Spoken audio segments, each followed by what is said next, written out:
Hello everyone, ಎಲ್ರಿಗೂ ಕೂಡ ಶಕ್ತಿ ಯೋಜನೆಯ ಅಪ್ಡೇಟ್ಗೆ ಸುಸ್ವಾಗತ. ಇನ್ನು ಮುಂದೆ ಮಹಿಳೆಯರು ಬಸ್ಗಳಲ್ಲಿ ಏನಾದರೂ ಉಚಿತವಾಗಿ ಪ್ರಯಾಣವನ್ನು ಮಾಡಬೇಕು ಅಂತ ಅಂದರೆ ಈ ಒಂದು ಕಾರ್ಡ್ ಕಡ್ಡಾಯ ಆಗಿರುತ್ತೆ. ಇದರ ಕುರಿತಾಗಿ ರಾಜ್ಯ ಸರ್ಕಾರವೇ ಒಂದು ಮಾಹಿತಿಯನ್ನು ಕೊಟ್ಟಿರುವಂಥದ್ದು. ಆ ಒಂದು ಕಾರ್ಡನ್ನು ತೋರಿಸಿದ್ರೆ ಯಾವುದೇ ಕಾರಣಕ್ಕೂ ಕೂಡ ಟಿಕೆಟ್ ತಗೊಳ್ಳುವಂತಹ ಅವಶ್ಯಕತೆ ಇರೋದಿಲ್ಲ. ಈಗಲೂ ಕೂಡ ಶಕ್ತಿ ಯೋಜನೆಯಲ್ಲಿ ಏನಿರುತ್ತೆ, ಆಧಾರ್ ಕಾರ್ಡ್ ಈ ಥರ ಏನಾದರೂ ತೋರಿಸಿದ್ರೆ ಏನು ಮಾಡ್ತಾರೆ, ಟಿಕೆಟನ್ನು ಕೊಡ್ತಾರೆ.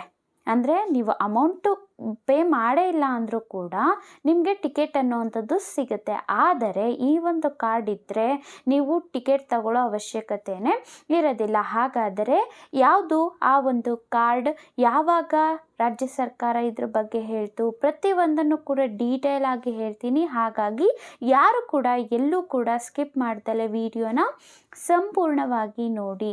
ಅದಕ್ಕೂ ಮುಂಚೆ ನೀವೇನಾದರೂ ನಮ್ಮ ಚಾನಲ್ಗೆ ಇನ್ನೂ ಸಬ್ಸ್ಕ್ರೈಬ್ ಮಾಡ್ಕೊಳ್ದಲ್ಲೇ ವಿಡಿಯೋ ನೋಡ್ತಿದ್ದೀರಾ ಅಂತಂದರೆ ದಯವಿಟ್ಟು ನಮ್ಮ ಚಾನಲ್ನ ಸಬ್ಸ್ಕ್ರೈಬ್ ಮಾಡ್ಕೊಳ್ಳಿ, ಒಂದು ಲೈಕ್ ಕೊಡಿ.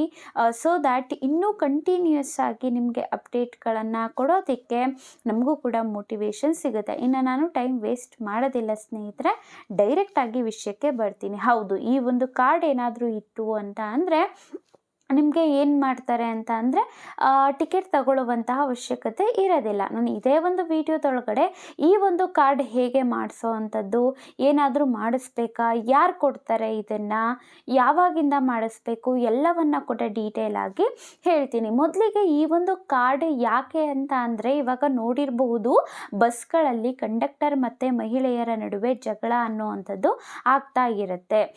ಇನ್ನೊಂದು ಕಡೆ ಹೇಳಬೇಕು ಅಂತಂದರೆ ಈ ಒಂದು ಶಕ್ತಿ ಯೋಜನೆ ಅನ್ನುವಂಥದ್ದು ಕರ್ನಾಟಕದ ಮಹಿಳೆಯರಿಗೆ ಉಪಯೋಗ ಆಗಬೇಕು ಅಂತ ಮಾತ್ರ ತಂದಿರೋ ಅಂಥದ್ದು. ಆದರೆ ಬೇರೆ ರಾಜ್ಯದ ಮಹಿಳೆಯರು ಕೂಡ ಈ ಒಂದು ಯೋಜನೆಯನ್ನು ಸದುಪಯೋಗ ಅಥವಾ ಏನು ಹೇಳ್ಬೋದು ದುರುಪಯೋಗ ಏನೋ ಒಂದು ಪಡಿಸ್ಕೊಳ್ಬೇಕು ಅಂತ ಅಂದ್ಬಿಟ್ಟು ಅವರು ಕೂಡ ಫೇಕ್ ಆಗಿ ಡಾಕ್ಯುಮೆಂಟ್ಸನ್ನು ಕ್ರಿಯೇಟ್ ಮಾಡಿಕೊಂಡು ಬಳಸ್ಕೊಳ್ತಾ ಇದ್ದಾರೆ. ಅಂತಂದರೆ ಇವಾಗೇನೋ ಆಧಾರ್ ಕಾರ್ಡನ್ನು ನೋಡಿಸಿ ಪ್ರಯಾಣವನ್ನು ಮಾಡ್ತಾ ಇರೋವಂಥದ್ದು ಉಚಿತವಾಗಿ ಮಹಿಳೆಯರು. ಆದರೆ ಬೇರೆ ರಾಜ್ಯದ ಮಹಿಳೆಯರು ಏನು ಕರ್ನಾಟಕಕ್ಕೆ ಬಂದಿರ್ತಾರೆ ದುಡಿಮೆಗಾಗಿನೋ ಏನೋ ಒಂದು ಕಾರಣಗಳನ್ನು ಇಟ್ಕೊಂಡು ಅವರು ಕೂಡ ಫೇಕ್ ಆಗಿ ಆಧಾರ್ ಕಾರ್ಡನ್ನು ಕ್ರಿಯೇಟ್ ಮಾಡಿಸ್ಕೊಳ್ಳುವಂಥದ್ದು ಈ ಥರ ಮಾಡಿಬಿಟ್ಟು ಏನು ಮಾಡ್ತಿದ್ದಾರೆ ಅಂತ ಅಂದರೆ ಬಸ್ಗಳಲ್ಲಿ ಸಂಚಾರವನ್ನು ಮಾಡ್ತಾ ಇದ್ದಾರೆ. ಇದನ್ನು ತಪ್ಪಿಸ್ಬೇಕು. ಇನ್ನೊಂದು ಕಾರಣ ಏನು ಅಂತ ಅಂದರೆ ಇವಾಗ ಟಿಕೆಟನ್ನು ಕೊಡಬೇಕಾಗಿರುತ್ತೆ.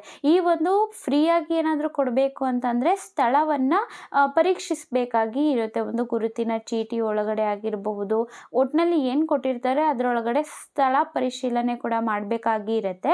ಅದನ್ನು ಮಾಡ್ದಲೆ ಎಲ್ರಿಗೂ ಕೂಡ ಟಿಕೆಟನ್ನು ಕೊಡ್ದಲೆ ಕಂಡಕ್ಟರ್ ಅವರು ಇನ್ನು ಆ ಒಂದು ಬಸ್ ಅನ್ನುವಂಥದ್ದು ಮುಂದಿನ ಹಂತಕ್ಕೆ ಹೋಗೋ ಹಾಗೆ ಇರೋದಿಲ್ಲ. ಇದರಿಂದ ತುಂಬಾ ಸಮಯ ಅನ್ನುವಂಥದ್ದು ವ್ಯರ್ಥ ಆಗುತ್ತೆ. ಆದರೆ ಬಸ್ಗಳು ಕರೆಕ್ಟಾಗಿ ಬೇರೆ ಒಂದು ಹಂತಕ್ಕೆ ಪ್ರಾಪರ್ ಟೈಮಲ್ಲಿ ಹೋಗಬೇಕಾಗಿರುತ್ತೆ. ಆದರೆ ಈ ಥರ ಟಿಕೆಟ್ ಅಂತ ಇವಾಗ ಸ್ಥಳ ಪರಿಶೀಲನೆ ಮಾಡೋವಂಥದ್ದು ಈ ಥರ ಎಲ್ಲ ಮಾಡೋದ್ರಿಂದ ಏನಾಗುತ್ತೆ ಅಂತ ಅಂದರೆ ತುಂಬಾ ಲೇಟ್ ಆಗುತ್ತೆ ಹೋಗುವಂಥದ್ದು. ಹಾಗಾಗಿ ಇವೆಲ್ಲ ಕೂಡ ತೊಂದರೆಗಳು ಆಗಬಾರ್ದು ಅಂತ ಈ ಒಂದು ಕಾರ್ಡನ್ನು ತರ್ತಾ ಇರೋವಂಥದ್ದು. ಆಲ್ರೆಡಿ ಏನು ಜೂನು 11, 2023 ಈ ಒಂದು ಶಕ್ತಿ ಯೋಜನೆ ಜಾರಿಗೆ ಬಂತಲ್ವಾ, ಅವಾಗಿಂದ ಕೂಡ ಈ ಒಂದು ಕಾರ್ಡನ್ನು ಕೊಡಬೇಕು ಅಂತಾನೆ ರಾಜ್ಯ ಸರ್ಕಾರ ಅಂದ್ಕೊಂಡಿದ್ದು. ಆದರೆ ಮುಂದಕ್ಕೆ ಹೋಗ್ತಾನೆ ಇತ್ತು. ಮತ್ತೆ 2024 ಈ ಒಂದು ಕಾರ್ಡ್ ತರಬೇಕು ಅಂತ ಅಂದ್ಕೊಂಡಿದ್ರು. ಆದರೂ ಕೂಡ ಆಗಲಿಲ್ಲ. ಆದರೆ ಇದನ್ನು ಶೀಘ್ರದಲ್ಲೇ ತರಬೇಕು ಅಂತ ಅಂದ್ಕೊಂಡಿದ್ದಾರೆ. ಶೀಘ್ರದಲ್ಲೇ ತಂದರೆ ಏನಾಗುತ್ತೆ, ಒಂದು ಕರೆಕ್ಟಾಗಿ ಸ್ಪಷ್ಟನೆ ಸಿಗುತ್ತೆ. ಎಷ್ಟು ಜನ ಪ್ರಯಾಣವನ್ನು ಮಾಡಿದ್ರು, ಮೌಲ್ಯ ಎಲ್ಲ ಕೂಡ ಸಿಗುತ್ತೆ. ಹಾಗಾಗಿ ತರಬೇಕು ಅಂತ ಅಂದ್ಕೊಂಡಿರೋವಂಥದ್ದು. ಇದನ್ನು ರಾಜ್ಯ ಸರ್ಕಾರವೇ ಕೊಡುತ್ತೆ. ಯಾವುದು ಈ ಒಂದು ಕಾರ್ಡ್ ಅಂತ ಅಂದರೆ ಸ್ಮಾರ್ಟ್ ಕಾರ್ಡ್ ಅಂತ ಕರಿತೀವಿ. ಅಂತಂದರೆ ಶಕ್ತಿ ಯೋಜನೆಯ ಒಂದು ಸ್ಮಾರ್ಟ್ ಕಾರ್ಡ್. ಇದನ್ನು ಮುಂಚೆಯಿಂದನೇ ಕೊಡಬೇಕು ಅಂತ ಅಂದ್ಕೊಂಡಿದ್ರು. ಆದರೆ ಕಾರಣಾಂತರಗಳಿಂದ ವಿತರಣೆ ಮಾಡೋದಕ್ಕೆ ಆಗಿಲ್ಲ. ಇದನ್ನು ರಾಜ್ಯ ಸರ್ಕಾರವೇ ಫಲಾನುಭವಿಗಳಿಗೆ ವಿತರಣೆ ಮಾಡುತ್ತೆ. ಮುಂಚೆ ಆಗಿದ್ದರೆ ಇದನ್ನು ಹೊರಗಡೆ ತಂದಿರಲಿಲ್ಲ, ಕೊಟ್ಟಿರಲಿಲ್ಲ, ಇನ್ನು ವಿತರಣೆ ಮಾಡಿರಲಿಲ್ಲ. ಆದರೆ ಶೀಘ್ರವೇ ವಿತರಣೆ ಮಾಡಬೇಕು ಅಂತ ರಾಜ್ಯ ಸರ್ಕಾರ ಅಂದ್ಕೊಂಡಿರುವಂಥದ್ದು.